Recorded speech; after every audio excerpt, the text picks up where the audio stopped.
Ladies and gentlemen, boys and girls, dudes and dudettes, the sexy and the not so sexy, big children and little.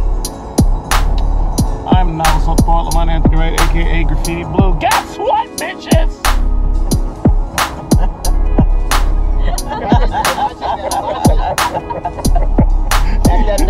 Back it up. I told you I would take you with me. Welcome to the island of Kauai. Jokey on the track.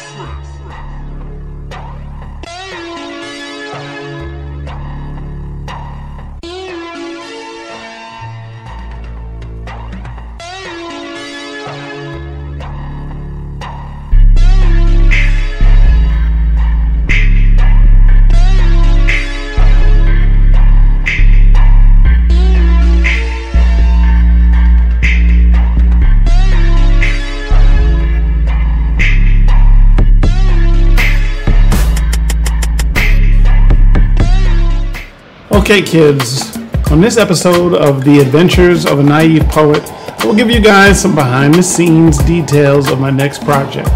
However, before we can fully understand where we are going, we have to understand where we've been.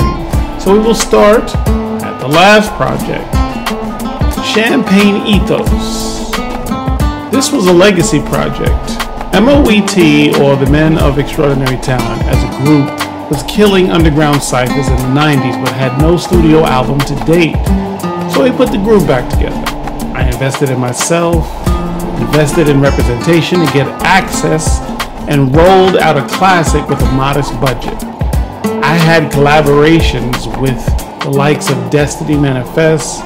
You can't dismantle master's house with master tools, is what them folks say. Believe half of what you see and none of what them folks say. Joe Suma, Look how the Jews dangle. and Brooke Alford, the artist of the violin. To keep things moving, like, you know what I'm saying? What I'll probably do is like either 8 to 16 bars of something that's repetitive.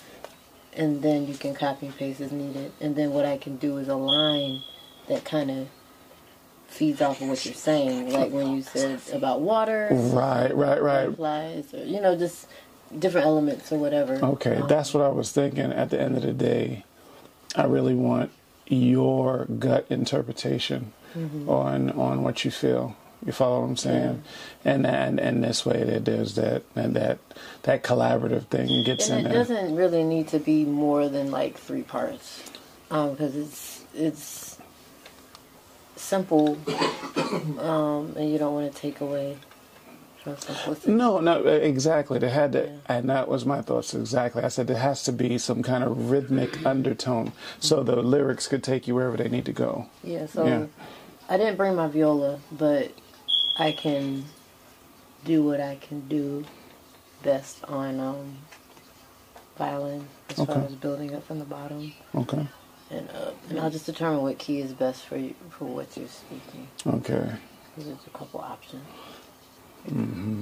I did my best. I was definitely had some highs and lows in there, so there's some fluctuations in there. But I mean, I don't believe that's a problem at all. The whole time I am flying back and forth to record this album from California to New York. The whole time I'm doing this, I am in physical agony. Need a hip replacement bad. The surgery was not until after the album, which basically meant I had to deal with the pain during the recording, mixing, mastering, performances, interviews, and rollout of this project. Not to mention I had some family issues, my mother and father getting a little older, and they did not have the best health at the time of this album being recorded, so I was all over the place trying to hold everything together. Dealing with pain is what most of us will have to contend with at some point in life. That fact does not make it pleasant. However, all that being said, the Champagne Ethos did exactly what it was supposed to do. That job was to let the industry know that we were here. One of the singles, Who Is She Really, actually charted on Apple Music. Every video from the Ethos project did moderately well. This fact has certain industry eyes on us now. So what's next? Another album, of course. But we can't go ahead and do some punk shit like do Ethos 2. No. Let's spin the block. This is A Moment of Clarity Part 2. On the album and A Moment of Clarity 1, the clarity was basically getting my rhythm back, and I was really clear as far as musically. I knew what I wanted to do musically. I was back in the pocket again after not rapping for a little bit while I was at school, while I was in college. And the moment of clarity was that light bulb moment when I figured music out. I had played in a couple of bands, and I played percussion for a while, which made me understand music a lot differently. So by the time I went to rapping again, you know, the cadences, flows, and pockets that I were able to establish were next level, because of my understanding of music was so much more rich than what it was before. So this time with A Moment of Clarity 2, the clarity part is a lot different. The clarity part really comes from being in the game so long and not necessarily making big waves commercially. You know what I mean? Before, the commercial success or lack thereof it used to really bother me, actually. Like, man, in my mind, I can rap just as good, if not better, than your favorite rapper. So why am I not finding the success? And then after being in the game for so long, finding out exactly why those who are on top are actually on top, with no hate or no shade, my clarity is just different to where it is now, with the last album, the Champagne Ethos album, actually charting, having an Apple Music chart position of 13th in the country. After achieving that, after not breaking through for so long, and finally breaking through, this clarity is filled with I don't want to say I don't care, but chart position doesn't even matter anymore. It's like I am making an album that is just inspired of my love of music.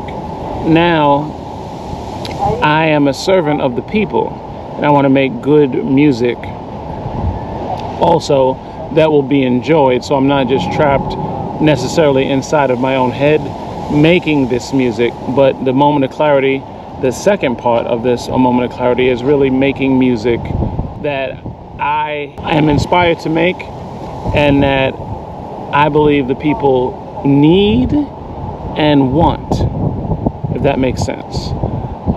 So before we go in the studio, on the last leg of my Hawaiian tour, enjoying some spouts oceanside on the island of Kauai, and life is good. Today is a good day. The sun is on my face, and I hope it's on yours. Our last GoPro was 7 years old. This new one is ready.